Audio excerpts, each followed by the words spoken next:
কথা বলা পছন্দ করি স্যার। আমি সরাসরি বলি, বিএনপি দলগতভাবে 32 নম্বরের ব্যাপারে কোনো স্টেটমেন্ট আসেনি। 32 নম্বর কি একটি দলের, নাকি 32 নম্বর আমাদের সবার, নাকি বিএনপি কোনো কারণে ভয় পায় স্যার? এই প্রশ্নগুলো আমার এখানে থেকে, আপনি যেখান থেকে জিজ্ঞেস করছেন, যেখান থেকে দেখছেন, আর আমি আমার কথাগুলো আপনি শুনেছেন। বিএনপি কেন 32 নম্বরের ব্যাপারে স্টেটমেন্ট করে নাই স্পেসিফিক্যালি, ভাষা ধরনের কথা বলছে, এইসব আমরা পছন্দ করি না, এইসব সন্ত্রাস পছন্দ করি না, খুব ভাষা যেটা তারা করছে। কিন্তু দলগত হিসাবে এই দেশে, আমি বিএনপি বলছি না, কোনো না কোনো দল থাকা উচিত ছিল, কোনো না কোনো মানুষ থাকা উচিত ছিল যে কোনো পরিবেশ এবং পরিস্থিতিতে বিবেকের কথাটা বলবেই। সংসপ্তকের ভূমিকায় না থাকলে একটা দেশে কিছু লোক, সেই দেশটা মৃত প্রায় বা মৃত দেশ। যে 26 জন বঙ্গবন্ধুর বাড়ির ব্যাপারে স্টেটমেন্ট করছে, তাদের নামটা কিন্তু ইতিহাসে একদিন থেকে যাবে যে এই লোকজন প্রতিবাদ করছিল। আমি তাদেরকে ধন্যবাদ দিব না, তাদেরকে আমি ছোটও করবো না। আমি আপনাকে বলি, আমি যেভাবে কথাটা বলছি আপনি শুনেছেন, আমি বলছি শেখ মুজিবের বাড়িটা পুড়ে দেওয়া উচিত। কারণ এই লোকটা এই আমাদের খুব সর্বনাশ করছে। আমরা যারা সাবেক পাকিস্তান চাইতাম, এই লোকটাই 600 দফা দিয়া কইছে যে পাকিস্তানেরা আমাদেরকে শোষণ করে, পাঞ্জাবিরা আমাদেরকে লুট করে, আমার সম্পদ সোনার বাংলা শোষণ হচ্ছে। এই লোকটাই আমাদের মুখে ভাষা দিল, তুমি কে আমি কে, বাঙালি বাঙালি, তোমার আমার ঠিকানা পদ্মা মেঘনা যমুনা। রক্ত সূর্য উঠেছে, আমি কথাগুলো বলছি বাড়ির ব্যাপারে, বীর বাঙালি জেগেছে। এইটা বলার কারণে মানুষ যে জাগলো, যুদ্ধ হইলো, একটা বাংলাদেশ হয়ে গেল। তা না হইলে আমরা পাকিস্তানে, কত সুন্দর পাকিস্তান ছিল, আমরা থাকতাম, আমাদের সুন্দরী বোনগুলারে পাকিস্তানি পাঞ্জাবি ছেলেরা বিয়ে করতো, আমাদের কত সুন্দর বাগনা বাগনি হইতো। আদমজির কলকারখানা থাকতো, ইস্পাহানি দাওয়ানদের থাকতো, আমরা ওদের কর্মচারী থাকতাম, অথবা তাদের দারোয়ান থাকতাম। আদমজির নাতির গাড়ি গেলে গুলশানের সামনে দাঁড়ায় রুলস দেখে আমরা হাততালি দিতাম। শেখ মুজিবুর রহমান এই কামটা খুব খারাপ করছে দেশটারে এই দিকে নিয়ে। এটা আমি বলছি কথাটা, তার বাড়িটা। কিন্তু আপনাদেরকে বলি, যেটা সবচেয়ে দুর্ভাগ্যজনক, কিশোরগঞ্জের মতো একটা জায়গাতে, যেটা আমার জেলা, সেইখানে জাতীয় 4 নেতা, আমি নাইবা বললাম, জাতীয় 4 নেতা সবাই জানে এরা কারা। এরা মুক্তিযুদ্ধের সময় 4 জনই মন্ত্রী ছিলেন। সৈয়দ নজরুল ভারপ্রাপ্ত রাষ্ট্রপতি, মুজিবনগর সরকারের তাজউদ্দিন আহমদ বাংলাদেশের প্রথম প্রধানমন্ত্রী, মনসুর আলী কামরুজ্জামান, তাদের স্ট্যাচু ভাঙ্গিয়া ঘুরায় দিছে। আর সবচেয়ে দুর্ভাগ্যজনক হলো, এর সঙ্গে সঙ্গে তারা 7 জন যে বীর শ্রেষ্ঠ, তাদের স্কাল্পচার গুলো, ভাস্কর্য গুলো ভাঙ্গিয়া চুরমার করে দিচ্ছে। এই যে দুর্ভাগ্যজনক ঘটনা, তাইলে এই যে বলা হচ্ছে শেখ হাসিনার বক্তৃতার প্রতিবাদে অথবা বক্তৃতার প্রতিক্রিয়া এই দেশে তারা বঙ্গবন্ধুর বাড়ি বা শেখ মুজিবের বাড়ি পড়ছে, এই কথাটা আসলে সত্য নয়, এটা হলো বাহানা। আসল কথাটা হলো, এই বাহানাটাকে সম্বল করে মুক্তিযুদ্ধের সমস্ত চিহ্নকে দেশ থেকে উৎখাত করে দেওয়াই হলো তাদের আসল উদ্দেশ্য। এবং এই যে শুরু হয়েছে, এটা যে কবে শেষ হবে, এই যে কুপমন্ডু কথা, ধর্মের নামে এই যে অন্ধকারের দিকে জাতিকে নিয়ে যাওয়া, পৃথিবীর কোন মুসলিম দেশে, আমি বলছি মালয়েশিয়া থেকে ধরে ইন্দোনেশিয়া, পাকিস্তান থেকে ধরে তুরস্ক, মিশর, ইরান, ইরাক, এমনকি সৌদি আরব, মধ্যপ্রাচ্য, এমনকি সেন্ট্রাল এশিয়ার সমস্ত মুসলিম দেশ, উজবেকিস্তান, তাজিকিস্তান, সেখানে গেলে, উজবেকিস্তানে গেলে দেখা যায় সবচেয়ে উঁচু যে স্কাল্পচারটা, সেটা হলো সম্রাট বাবরের, কারণ সে ওই দেশেরই সন্তান ছিল। সারা পৃথিবীতে মুসলিম দেশে ভাস্কর্য আছে, কেউ তো ভাঙে না। আমরা এত বড়ই মুসলমান হয়ে গেলাম যে ওই দেশ থেকে বেশি আমরা সমস্ত ভাস্কর্য ভেঙে ফেলবো। মূর্তি আর ভাস্কর্যের ডিফারেন্স আমরা বুঝবো না। আমরা কেন এত কুপমণ্ডুক, অজ্ঞান, অধম কেন হইলাম, নরাধম কেন হইলাম, আমরা ভেঙে দিচ্ছি। শুধু তাই না, আমার সবচেয়ে খারাপ লাগছে, কালকে মহিলা সমিতিতে যে নাটক হয়, গত 70 বছর পাকিস্তান আমল থেকে যে নাটক হয়, যেটা পৃথিবীতে কন্টেস্ট করে সারা পৃথিবী ব্যাপী, বিশেষ করে ভারতবর্ষের শ্রেষ্ঠ নাটক গুলা যে মহিলা সমিতিতে হয়, কালকে একদল লোক গেছে মহিলা সমিতির সমস্ত নাটক বন্ধ করে দিছে। মহানগর নাট্য মঞ্চের সমস্ত নাটক তারা বন্ধ করে দিছে, তারা লালনের গান বন্ধ করে দিছে, তারা সিনেমা অভিনেত্রীদের অভিনয় বন্ধ করে দিছে। এগুলো আপনারা জানেন না দূরে থেকে, এবং এগুলো অলরেডি হয়ে গেছে। কেউ আর এখন গান গায় না বাংলাদেশে। কেউ আর এখন বাংলাদেশে গান গাইতে পারে না, নাই আরে নাই বাদাম তুইলা কুন্দরে যাও চইলা। ও কি গাড়িয়াল ভাই, এই গান আর কেউ গাইতে পারে না। এখন আর গান গাওয়ার কিছু নাই। এখন মেয়েদেরকে ফুটবল খেলতে দেওয়া হয় না। এই সরকার, ইউনূস সাহেবের সরকার মেয়েদের সাথে সবচেয়ে বড় বিশ্বাসঘাতকতা করছে। কারণ ইউনূস সরকারের আন্দোলনে, ইউনূস সাহেব ছিলেন আন্দোলনে, ছাত্রদের আন্দোলনে, এই ছেলেদেরকে আমি জিজ্ঞাসা করি, তোমরা তোমাদের মা বাবার কসম খায়া বলো তোমরা বেশি আন্দোলন করছো না ইউনিভার্সিটির মেয়েরা বেশি আন্দোলন? তোমাদের মা বাবার কসম দিলাম তোমাদেরকে। নাকি বিকারুন্নেসার মেয়েরা বেশি, নাকি ইডেনের মেয়েরা বেশি, নাকি রুকায়া হলের মেয়েরা বেশি, নাকি তোমরা বেশি আন্দোলন করছো? মেয়েরা তো আমি দেখছি বলছে, পুলিশের সামনে গিয়ে দাঁড়ায় বলছে আমার ভাইকে নিতে পারবো না, আমার বুকের উপর দিয়ে ট্রাক চালায় দেও।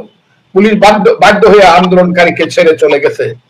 বিশ্ববিদ্যালয়ের স্ট্যাচুর সামনে দাঁড়ায় বলছে আমি বাবাকে বলে এসেছি, বাবা আমি যদি মরে যাই আমার লাশটা তুমি নিও না, যে পর্যন্ত শেখ হাসিনার পতন না হয়।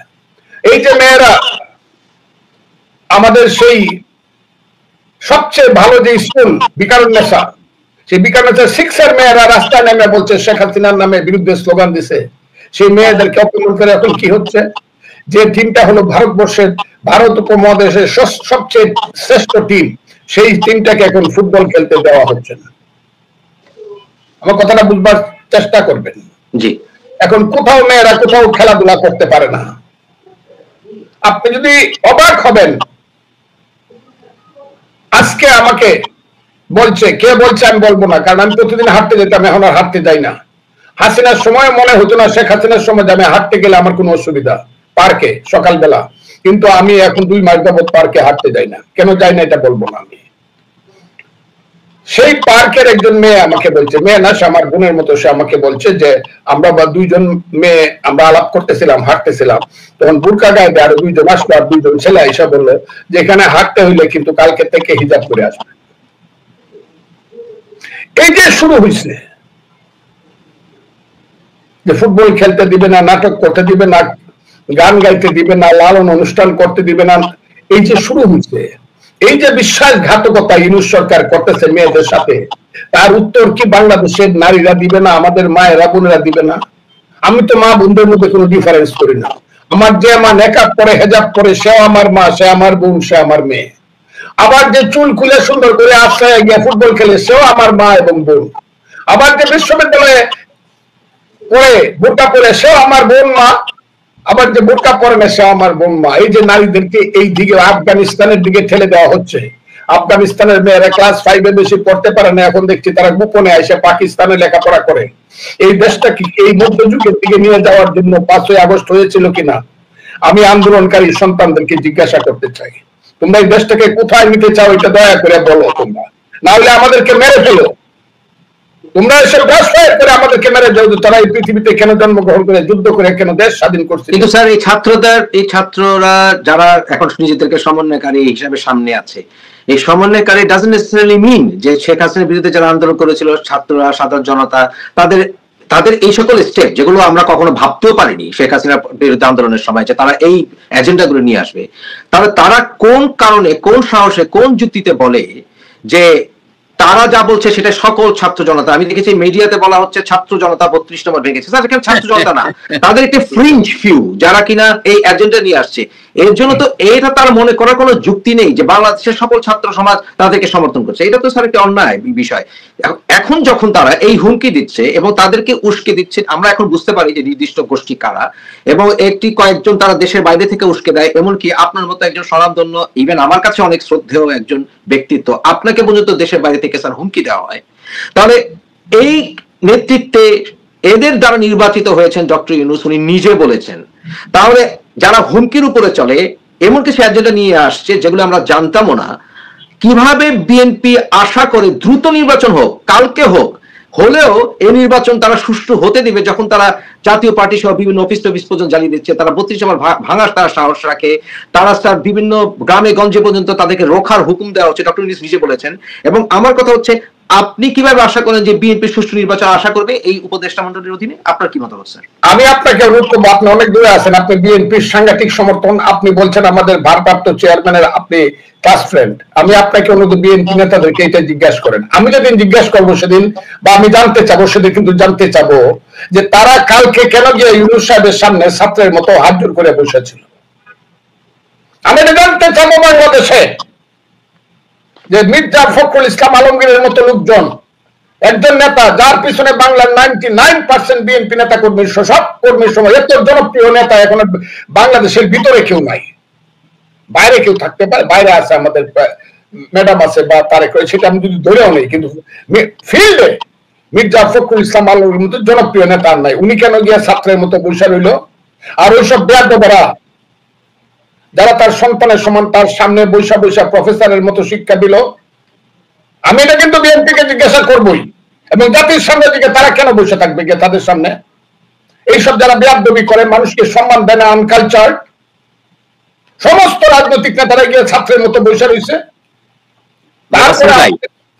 মাসির ভাই, জি, আমি একটা প্রশ্ন করবো ফজলু ভাইকে এই কথাটার প্রসঙ্গে আমি নিয়ে আসবো সামনে।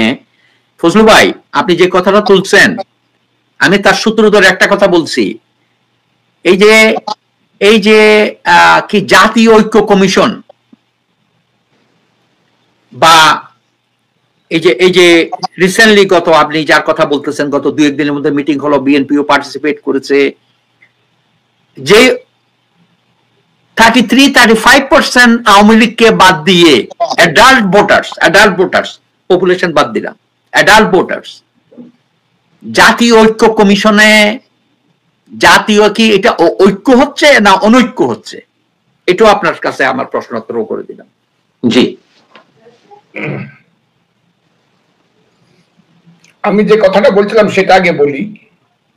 এইভাবে সমস্ত বাংলাদেশের রাজনীতিবিদদেরকে ডেকে নিয়ে, সমস্ত দলকে ডেকে নিয়ে, যদি আওয়ামী লীগ সেখানে ছিল না, থাকার কথা নয় এই মুহূর্তে, ডেকে নিয়ে যে অপমান কালকে করেছে, এবং আলাপ আলোচনার পরে যেভাবে ব্রিফ করা হয়েছে, এত অবজ্ঞা সমস্ত রাজনৈতিক দলগুলোকে করলো, তারপরে কিন্তু আমি সমস্ত রাজনৈতিক দল আজকে সারাদিনে কোনো প্রতিক্রিয়া দেখি নাই।